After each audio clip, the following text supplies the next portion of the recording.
Hey, it's me, Riker.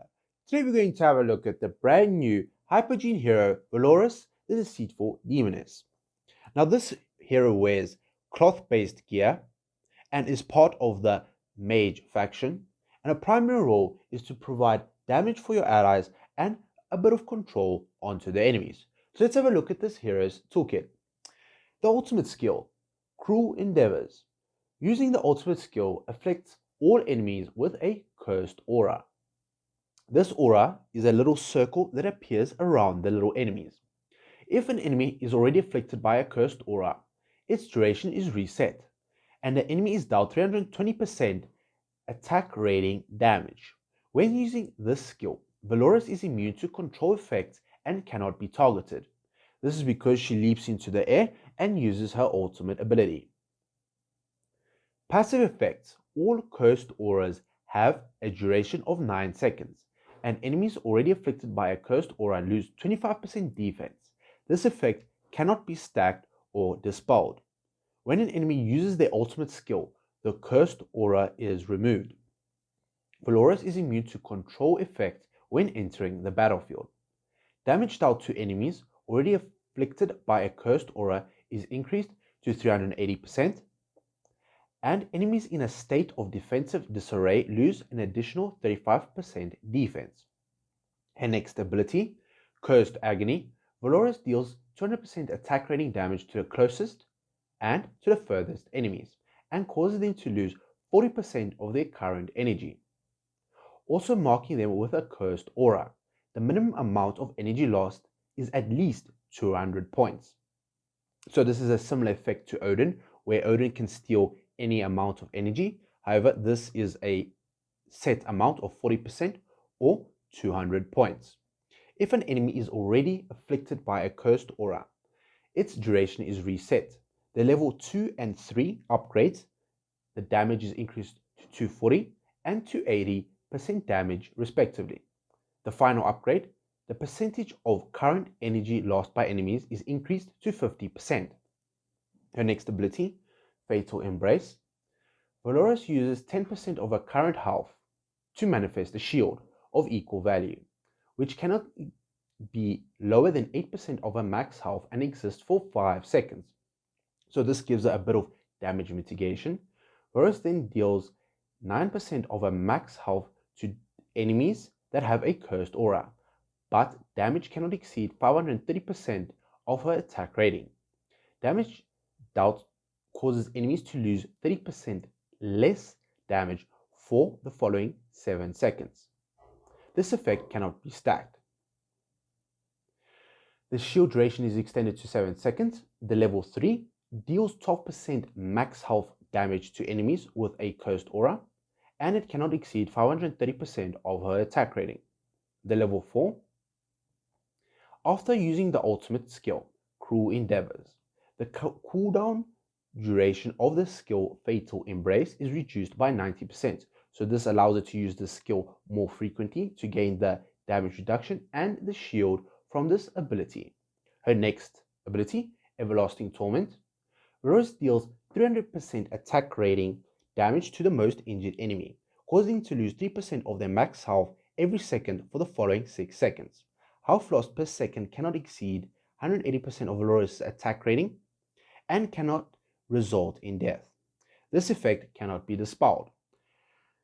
The duration is increased for level 2 and level 3 upgrades, and the final upgrade, if an enemy has a cursed aura, that they are unable to receive healing for the following 9 seconds after they have been struck by the skill Everlasting Torment.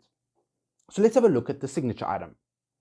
The signature item, when unlocked, the actual amount of health that Vyloris uses to manifest a shield for Fatal Embrace is reduced by 30%.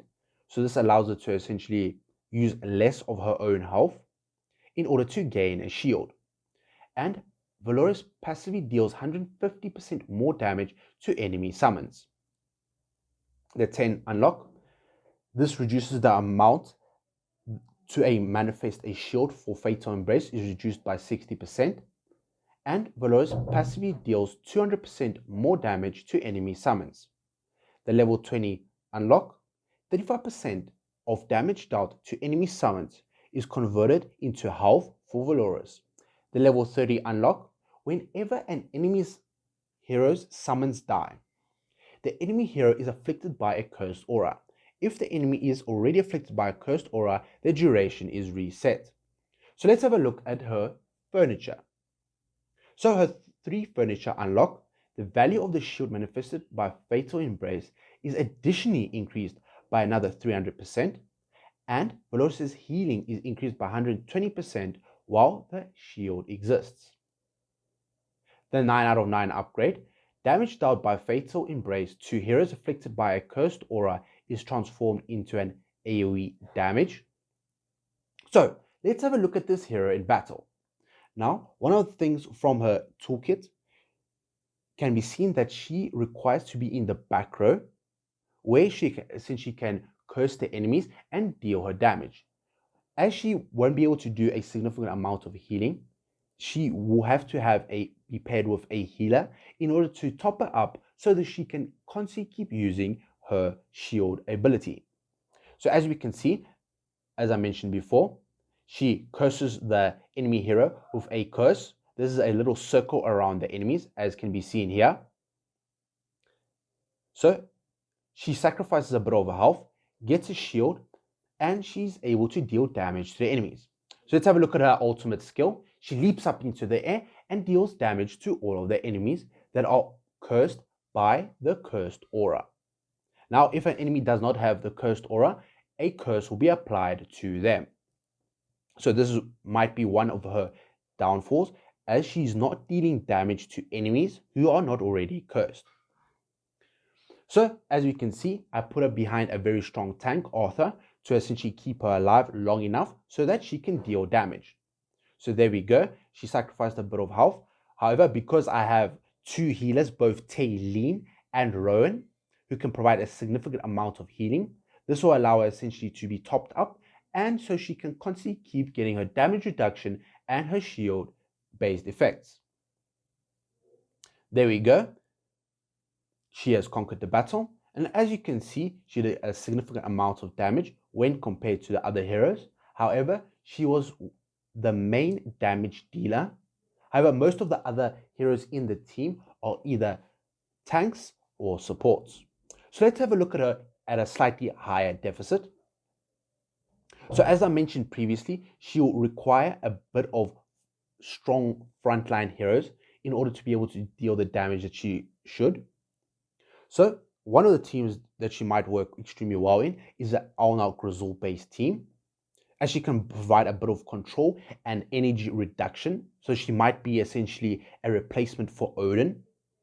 So as we can see, she's removing the enemy's energy, and she's also dealing a significant amount of damage to the enemies.